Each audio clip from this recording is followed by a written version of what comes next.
नमस्कार दोस्तों, success for all student channel पर आप सभी का स्वागत है।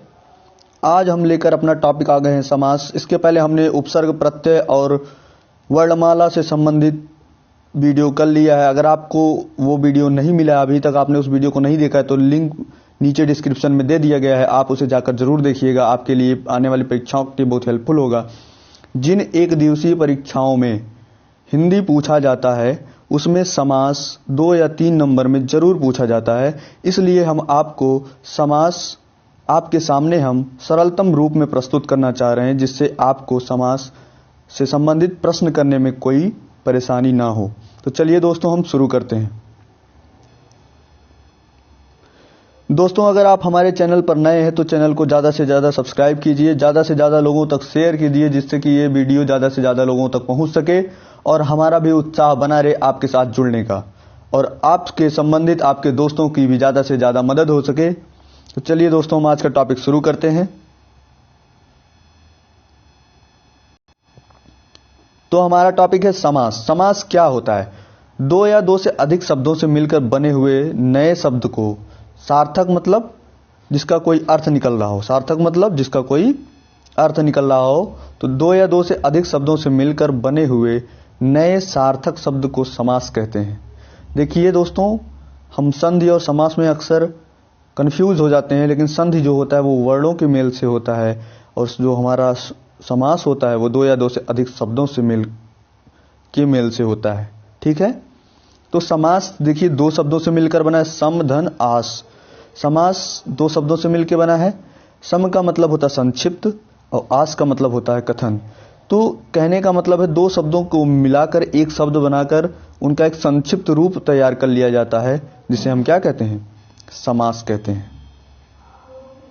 ठीक है,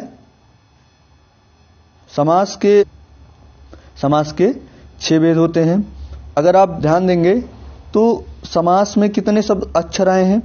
समास, समास 1 2 3 कितने अक्षर आए हैं? समास में 3 अक्षर आए हैं। तो अगर आप ट्रिक के रूप में याद करना चाहते हैं, आसानी से इसे याद करना चाहते हैं, तो समास में 3 अक्षर आए हैं, 3 का दूना 6 होता है। तो इसके कितने भेद होते हैं? समास के 6 भेद होते हैं। ठीक है, कितने भेद होते हैं? 6 भेद होते हैं। अव्ययी भाव समास, तत्पुरुष समास, कर्मधारय समास, द्विगु समास, द्वंद्व समास, बहुव्रीहि समास। ठीक है, तो चलिए इनके बारे में भी जान लेते हैं।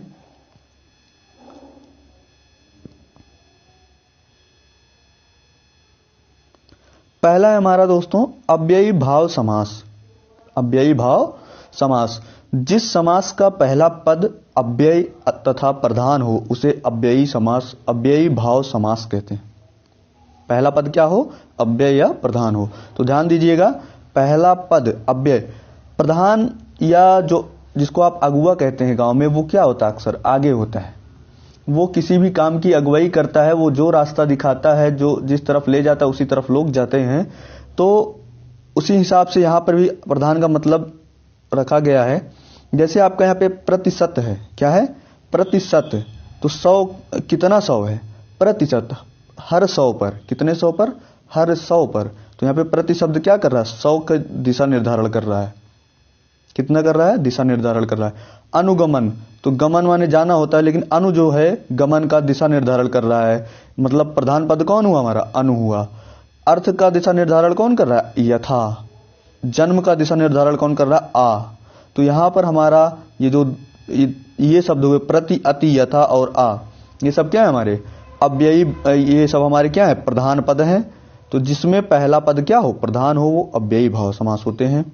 ठीक है, और एक छोटा सा ट्रिक और इसमें कि पहला पद इसमें उपसर्ग युक्त भी होता है। अगर पहला पद उपसर्ग युक्त है तो भी अव्ययी भाव समास होगा। ठीक है, बस इतना ही। आगे देखिए, कभी कभी क्या होता है, कभी कभी पहले पद और बाद वाले पद में एक ही शब्द आता है, दोनों शब्द एक जैसे आते हैं। जैसे हाथों हाथ। ठीक है, हाथों हाथ, तो इसका क्या होगा? समास विग्रह, हाथी हाथ में। हर घर घर, प्रत्येक घर। पास पास, पास पास में।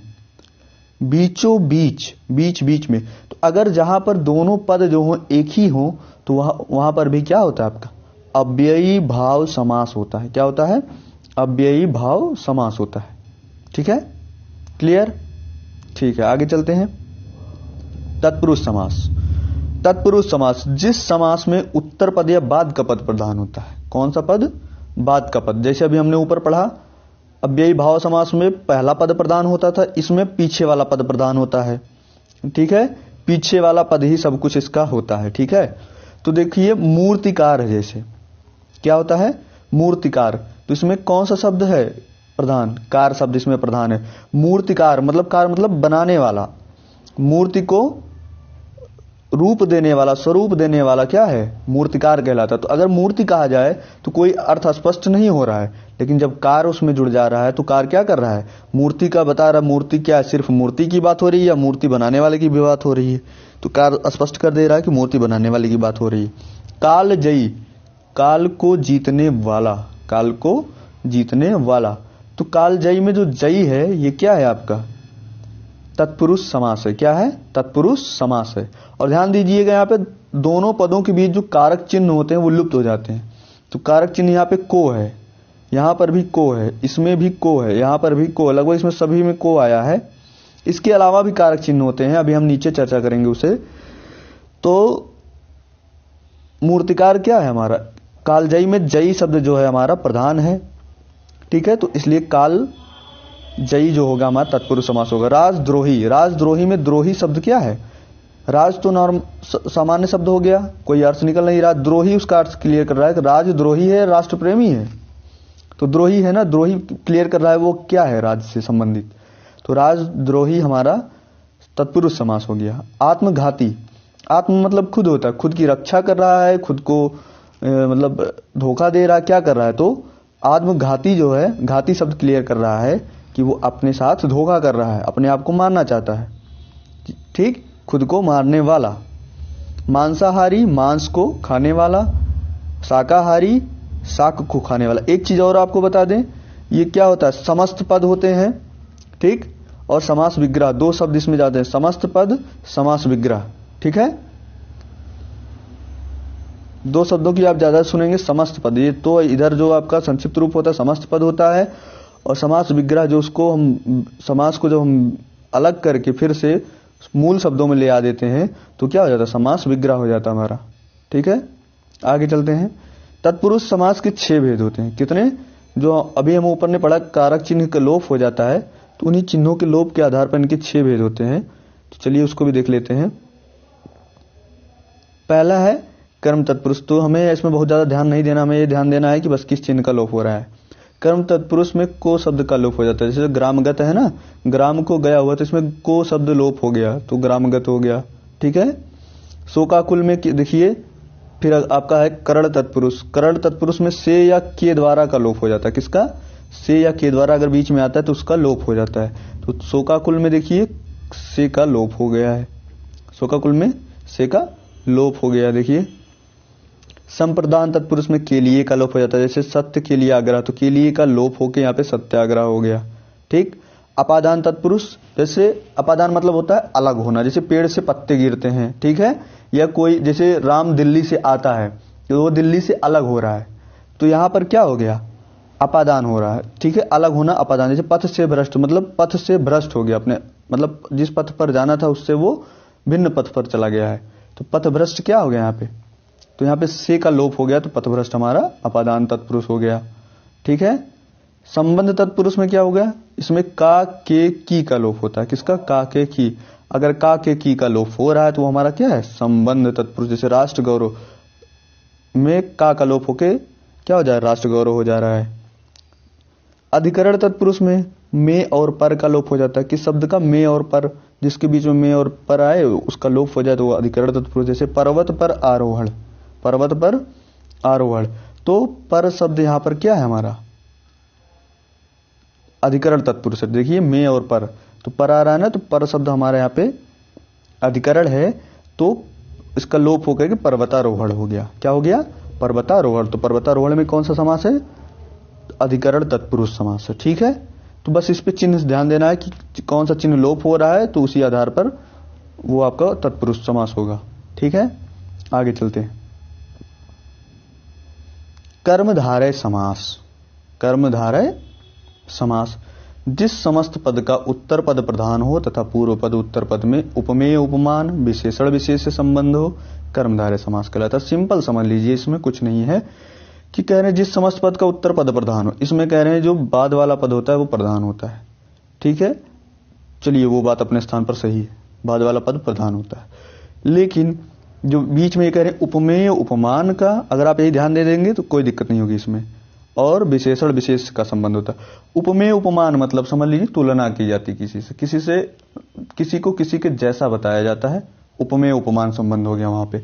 विशेषण विशेष संबंध मतलब क्या होता है, जैसे मतलब कहा जा रहा है गाय काली है, तो गाय काली क्या हो गया यहाँ पे, उसका गाय का विशेषण हो गया। काली क्या हो गया, गाय का विशेषण हो गया। विशेष कौन हो गया, गाय हो गई हमारी।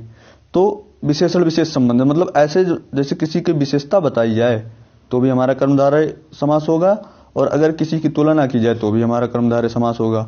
जैसे चरण कमल, चरण कमल, तो इसमें क्या किया जा रहा है, चरण कमल में कमल को चरण को कमलों के समान बताया जा रहा है। किसको, चरण को कमलों के समान बताया जा रहा है, तो तुलना की जा रही है। ठीक है, जैसे प्राण प्रिय देखिए अगला, तो प्राणों को किसके समान प्रिय बताया जा रहा है, तो मतलब प्रिय को प्राणों के समान, किसी कोई व्यक्ति प्रिय है तो उसको किसके समान प्रिय बताया जा रहा है, प्राणों के समान प्रिय बताया जा रहा है। तो यहां पर भी आपका कर्मधारय हुआ, तुलना की जा रही है।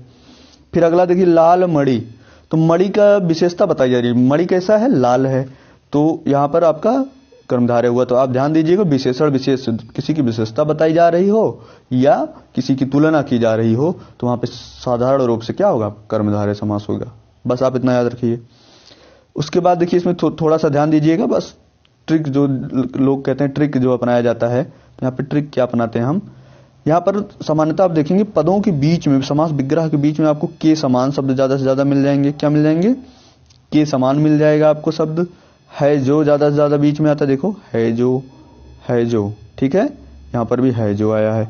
रूपी शब्द भी आता है, जैसे क्रोध रूपी अग्नि, तो रूपी आ गया ना, है जो या के समान ये रूपी शब्द आ रहा है तो वो भी कर्मधारय है। आप नॉर्मल इससे भी पहचान सकते हैं। ठीक है, विशेषण विशेष और उपमेय उपमान संबंध आपको समझ में आ गया होगा सही से। ठीक, चलिए आगे चलते हैं। हमारा अगला समास द्विगु समास है। कौन सा, द्विगु समास है। जो समस्त पद का पूर्व पद संख्यावाचक हो, विशेषण होगा, द्विगु समास कहलाएगा। मतलब किसी चीज की बताई जा रही है वो संख्या में कितने हैं, ठीक है, तो वो क्या है, द्विगु समास होगा। देखो द्विगु समास पहचानने का सीधा सीधा ट्रिक है। द्विगु में द्वि आया है, पहला शब्द क्या है, द्वि आया, देखिए द्वि आया है ना, तो द्वि मतलब दो होता है, तो दो आपका संख्या है। तो यहां से आप पहचान सकते हैं द्विगु समास में क्या आएगा, संख्यावाचक आएगा। पहला शब्द क्या आएगा, संख्यावाचक आएगा। जैसे पंच तत्व, पंच तत्व में पंच क्या आया है, पांच है आपका, तो यहां पर क्या आ गया, देखिए आपका संख्या आ गया। पंचवटी में पंच क्या है, संख्या है। सप्त सिंधु में सात क्या है, आप सप्त मतलब सात, सात आपका संख्या है। चौमासा, चौ मत क्या हो गया यहाँ पे, संख्या हो गया, चौ मतलब चार हो गया। चतुर्वर्ण मतलब चतुर मतलब क्या हो गया, चार हो गया यहाँ पे, तो चार भी क्या हो गया आपका संख्या हो गया। तो यहाँ पे द्विगु समास है, क्या है, द्विगु समास। पंचतत्व का पंच तत्वों का समूह कहा जाता है, और उसके बाद पंचवटी को पांच वृक्षों का समूह कहा जाता है। सप्त सिंधु को सात सिंधुओं का समूह कहा जाता है। चौमासा को चार मासों का समूह कहा जाता है, और चतुर्वर्ण को चार वर्णों का समूह कहा जाता है। ठीक है, बस इतना ही ध्यान देना द्विगु समास में आपको कि पहला शब्द उसका संख्यावाचक होगा। कैसा होगा, संख्यावाचक होगा। ठीक है,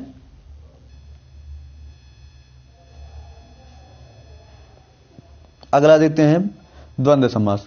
देखिए द्वंद्व समास, द्वंद्व समास को अगर आप इंग्लिश में लिखोगे तो ऐसे आएगा, DWAND।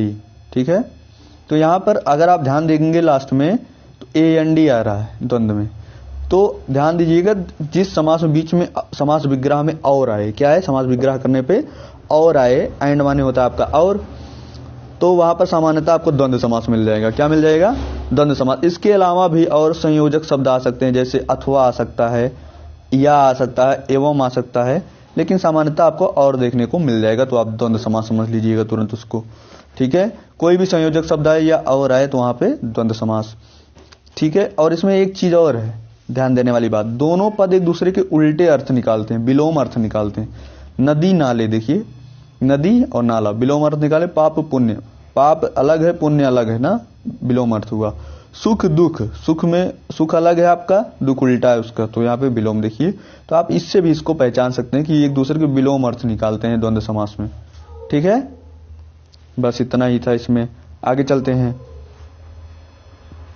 बहुव्रीहि समास, बहुव्रीहि समास, इसमें क्या होता है आपका, जिस समास पद में कोई पद प्रधान नहीं होता, दोनों पद मिलकर किसी तीसरे पद की ओर संकेत करते हैं, उसमें बहुव्रीहि समास करते हैं। जैसे इसमें देखिए आपको एक दो लिखा गया ना, मतलब पहला दूसरा पद मिलकर किसकी तरफ संकेत कर रहे हैं, तीसरे पद की तरफ संकेत कर रहे हैं। किसकी तरफ, तीसरे पद की तरफ संकेत करें, मतलब पहला दूसरा सिर्फ वो व्याख्या करता है तीसरे पद की, पहला दूसरा पद का उसमें कोई महत्व नहीं होता है। तो विग्रह के अंत में जिसका, और इसमें क्या आता है, विग्रह के अंत में सामान्यतः जिसका आ जाएगा, आपको जो आ जाएगा या वाला आ जाएगा, आप सामान्यतः यही देखेंगे। ध्यान दीजिए, ठीक है, क्लियर हुआ बहुव्रीहि समास कि मतलब इसमें क्या होता है, पहला और दूसरा पद प्रधान ना होकर के कि कोई तीसरा पद प्रधान होता है जिसका अर्थ निकलता है। ठीक है, पहला दूसरा पद जो लिखा होता है वो प्रधान नहीं होता है, उसके बारे में बात नहीं की जाती है। आगे देखते हैं, जैसे इसका उदाहरण,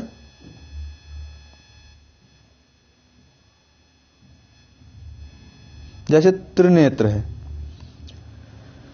तीन नेत्र है जिसके, तीन या तीन नेत्रों वाला है जो आया लास्ट में, तो यहां पे कौन है तीन नेत्रों वाला, भगवान शिव है। कौन है, भगवान शिव। बीड़ा पाड़ी, बीड़ा पाड़ी मतलब जिसके हाथ में बीड़ा है, पाड़ी माने हाथ होता है, जिसके हाथ में बीड़ा है, अर्थात कौन, सरस्वती जी। ऐसे श्वेतांबर, श्वेत है अंबर जिसका, तो कौन है, सरस्वती जी। गजानन, गजो वाला आनन है जिसका, कौन है वो, भगवान गणेश हैं। गिरधर, जो गिर को धारण किए हुए है, अर्थात जो पर्वत को धारण किए हुए, कौन है हमारे, भगवान श्री कृष्ण है। कौन है, भगवान श्री कृष्ण है। ठीक है, अगला देखिए, चक्रपाणी, चक्र को धारण करने वाला है जो, कौन है, वो भी भगवान श्री कृष्ण है। कौन है, भगवान श्री कृष्ण है। उसके बाद दशानन, 10 सिर हैं जिसके, तो देखिए यहां पर आप ध्यान देंगे, हमने क्या बताया इसमें, कि आपको इसमें क्या दिखाई देगा, पहला और दूसरा पद जिस बोला जा रहा है, जो दिया है हमारे सामने, उसका कोई अर्थ ना निकल के तीसरे की विशेषता बतलाते हैं वो लोग। जैसे 10 आनन, तो 10 और आनन, 10 आनन मतलब 10 सिर हैं जिसके, तो मतलब ये 10 आनन के बारे में बात नहीं की जा रही, किसके 10 आनन है, रावण के, तो हम यहाँ पे रावण की बात कर रहे हैं। लंबोदर, लंबा है उदर जिसका, तो ना लंबा की बात की जा रही, ना यहाँ उदर की बात की जा रही है, कोई तीसरा पद आ रहा है, कौन, किसका लंबा उदर है, गणेश जी का, तो यहाँ पे गणेश जी की बात की जा रही है। मुरलीधर, मुरली बजाने वाला, कौन है, श्री कृष्ण है। देखिए यहाँ पे किसी तीसरे के बारे में बात की जा रही है, जो शब्द दिया हुआ है उसके बारे में बात नहीं की जा रही है। गिरिधर, अभी आपने ऊपर पढ़ा, गोवर्धन पर्वत को उठाने वाला। ठीक है, गोवर्धन पर्वत को उठाने वाला। तो ये हमारा, इस प्रकार से हम इसको क्या कर सकते हैं, अपने बहुव्रीहि समास को पहचान सकते हैं, कोई दिक्कत नहीं होनी चाहिए आपको आगे। ठीक है, इसमें पहला दूसरा पद प्रधान ना होकर कोई तीसरा पद प्रधान होता है, अर्थात तीसरे पद के बारे में बात कही जाती है। ठीक है, बहुव्रीहि समास होता है, और इसमें सामान्यतः आपको अंत में जिसका शब्द मिल जाएगा, आप समास विग्रह जब करेंगे, या जो मिल जाएगा या वाला मिल जाएगा। ठीक है, कोई दिक्कत नहीं होनी चाहिए। ठीक है, अगर आपको कोई दिक्कत हो रही है तो कमेंट बॉक्स में जरूर बताइएगा अपनी परेशानी को। ठीक है, वीडियो को ज़्यादा से ज़्यादा लाइक कीजिएगा, शेयर कीजिएगा अपने दोस्तों के साथ। ठीक है दोस्तों, अगर आपको वीडियो पसंद आया तो लाइक जरूर कीजिएगा, और इसी के साथ हमारा वीडियो यहाँ पे समाप्त होता है। धन्यवाद दोस्तों, जय हिंद।